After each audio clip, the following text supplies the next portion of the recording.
그래서 최근에 소비자들을 현혹하는 일종의 사기 얘기 좀 해보겠습니다.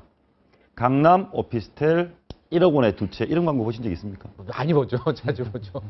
거기다가 수익률이 20%다. 이 말은 1억짜리 오피스텔을 사면 분양받으면 1년에 200만 원 이익을 거둘 수 있다.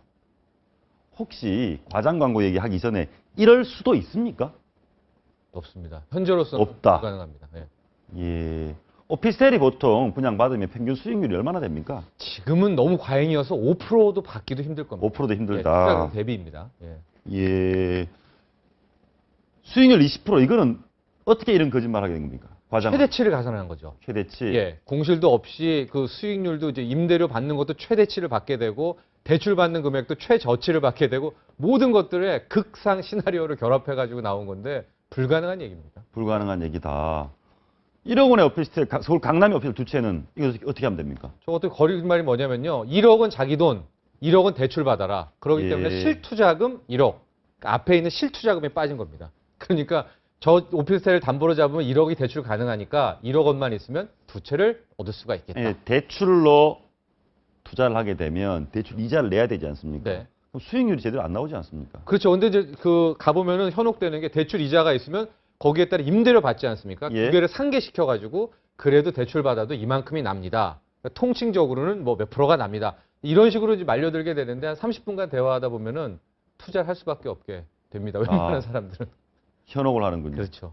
알겠습니다. 변호사님, 이런 경우에 과장 허위 광고를 보고 예. 제가 상담을 받고 따라갔다가 덜컥 분양을 받았습니다. 예. 그런데 막상 임대를 해보니까 그 수익이 안 나와요. 법적으로 소송할 수 있습니까? 만약에 그렇게 해서 진짜 계약까지 한 경우라면 오피스텔 수익률이 20%안 나온다는 걸 알고 있었음에도 오피스텔 수익률 20%라고 해서 그렇게 계약을 체결했다면 사기로도 처벌이 가능한데 네. 문제는 그런 경우에서 오피스텔 수익률 20%라는 건 사실은 그 나름대로 계산하기 나름이거든요. 그러니까 예를 들어서 이게 뭐 오피스텔이 뭐 5층까지 올라가는 뭐 10층까지 질 수 있는 건데 뭐 30층까지 지는 거다. 이렇게 객관적인 거짓말이었다면 사기가 명백해질 텐데 저 수익률 20%라는 건 사실 약간의 주관적으로 계산 방법에 따라 차이가 날 수 있기 때문에 그렇다고 보면 저거는 사기로 처벌하기는 쉽지는 않을 거예요. 근데 지금 공정에서 이 사건 같은 경우 어떻게 처리했냐면 이거는 공정거래법 보면은 이제 불공정행위 못하게 돼 있잖아요. 그 중에 이제 허위, 과장 광고 금지한 내용들이 있거든요. 그걸 가지고 이제 시정 조치까지는 했으나 과연 그게 사기로 연결될지에 관해서는 조금 의문이에요. 저런 경우들은요. 그래도 뭐 정기자께서 부동산 전문가시니까 아무튼 저런 광고에 속지 말아야 되는데 오피스텔 투자 자체도 지금 별로 안 좋습니까? 그렇죠. 지금 굉장히 안 좋은데 저는 좀 역설적인데 지금 한 2년, 3년만 좀 버티면 최근 1인 가구 증가량이 뭐 폭증이 하고 있거든요. 예. 한 3년 후 정도에는 좀 오피스텔 투자가 그나마 좀 빛을 보지 않을까. 그래서 지금 알겠습니다. 소갈이 하는 분들은 좀만 참으십시오.